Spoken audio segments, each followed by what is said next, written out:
Hello and welcome back to another episode. I haven't had much progress, so I figured I'd give everybody a little work recap of what I do for my day job, as well as making some parts in the background. I am making more videos. It's just been very slow. Work's been super busy, and I obviously haven't had a chance to make quality content. So here's a little recap.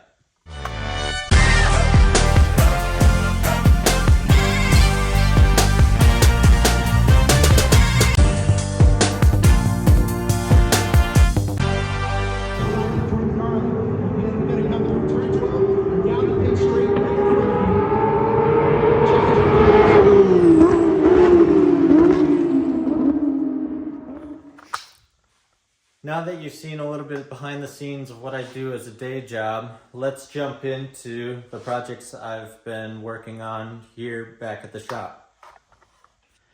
Now, unfortunately, I will start this video off with a little bit of bad news. So every month I spray this Stabil fogging oil down into the cylinders, pop the valve cover off, give the cams a little greasing, the timing chain, so on and so forth. When I do this, I crank the motor over just by hand, and I started hearing a ticking noise. Here's the video.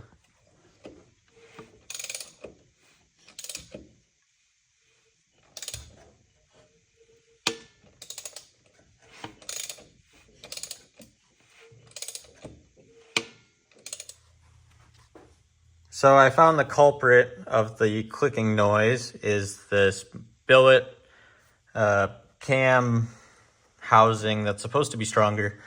I guess they really suffer from inaccuracy of timing, which with the way this car will be run and driven, that's just not acceptable. I've been advised that Mopar makes an OEM version that is stronger and better, so I guess I will go with that. And now that I've cleaned the garbage pile off of this mobile toolbox, I can somewhat showcase this. So this is the coolant expansion tank. It has a visual gauge on the side. And there's also a barb down here with a tube that's welded in, and it comes all the way up. So if this does overflow, it won't push through the hose. It'll leak through this hose that'll be routed down below the car. Here we have our power steering reservoir. I still need to make the line, the -8 line that'll run down to the rack. And an OEM hose actually perfectly fits onto this barb, so I don't need to change anything here. Sigh of relief. And then in the middle, there's a chamber, and it is the catch can. I have sourced a filter that will then fit on here. I'll put some baffling underneath, so that will be ready to go. But I made these bungs from scratch. I turned them on a lathe. Pretty happy with it. Still learning, but every project is a good project. I know I've already done a video on the swirl pot, but I am excited to announce that they are for sale on our website. Rough lead time is about a month, give or take.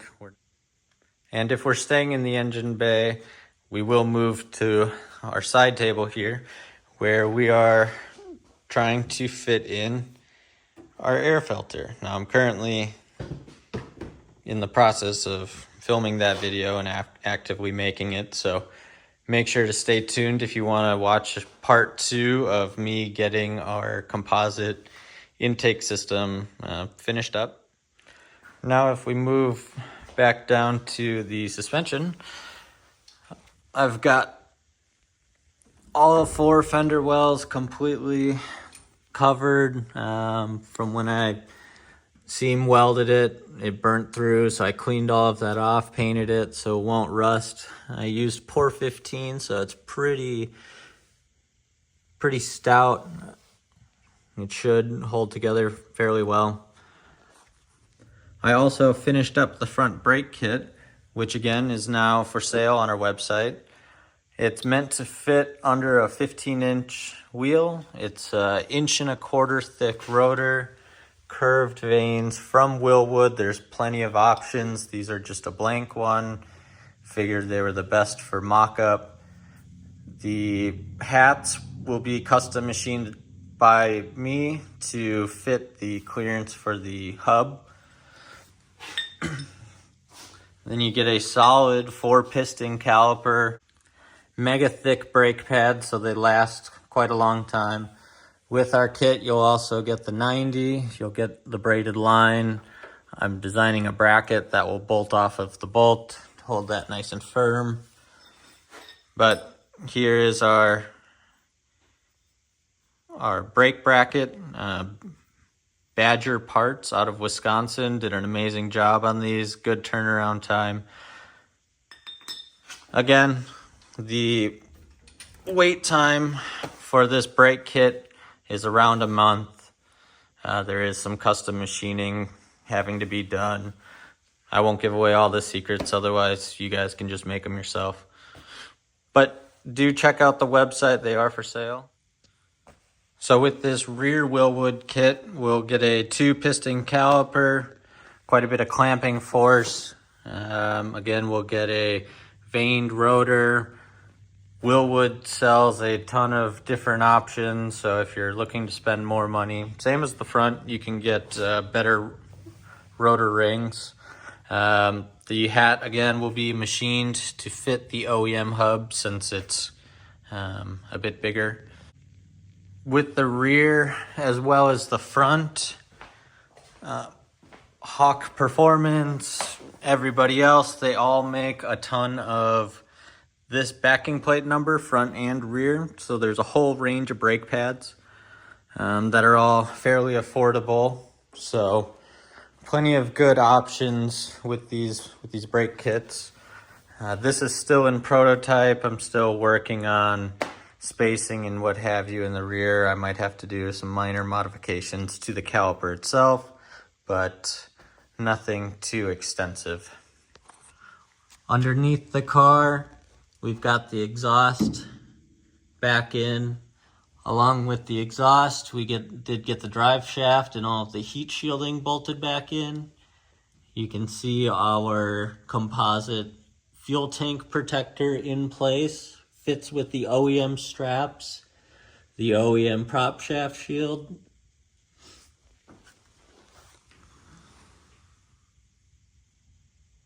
Not to be a complete sales ad, but again, this is for sale on our website if you are interested. As we move into the cockpit of the car, again, another issue, but I'm not afraid to say it. The steering column location doesn't work. When I originally did it, I had the seat mounted way too low, where I couldn't even see over the dashboard, so obviously that's not effective. Well, with raising the seat, I am now way too close to the bottom of the wheel. So I've already designed the plates. I'll end up cutting these tubes and welding plates onto it with adjusters. And back here, I'll end up cutting this off, again, making plates that'll bolt in to adjust it. With dropping the back side of the steering column down, it will then move this pivot point over here, which will give me more clearance for the brake pedal. So one issue, well, 2 issues kind of solved with one solution. Another task we're working through is this TWM shifter assembly. I have to machine spacers for the shift cables to fit snugly on there. This is a round ball, but as you can see, it's too small, so that won't work. I have the e-brake set up, which I am currently in the process of making the spacers and the bushings to hold this a bit more firm, because that doesn't work. Unfortunately, I know it's kind of a short episode, but I figure I hadn't posted anything and wanted to keep you guys up to date. If you want to see more content, I don't know. Like, subscribe, Venmo, buy stuff off my website. If someone wants to help me create apparel, let me know. I'm open to options. For now, catch you later. I'm probably filming cutting off half my forehead again.